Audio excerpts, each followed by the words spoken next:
সবাইকে জানাই পবিত্র ঈদুল আজহার শুভেচ্ছা।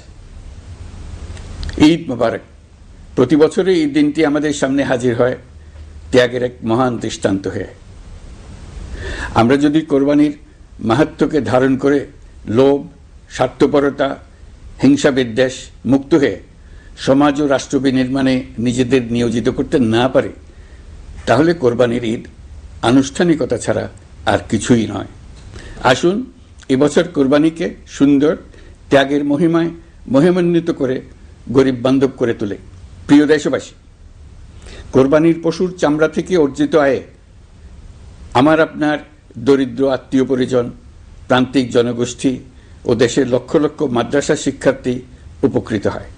আমাদের গরিব স্বজন ও প্রতিবেশীরা তাদের হক যেন ঠিক ঠিক বুঝে পায়, সেদিকে আমাদের মনোযোগ দিতে হবে।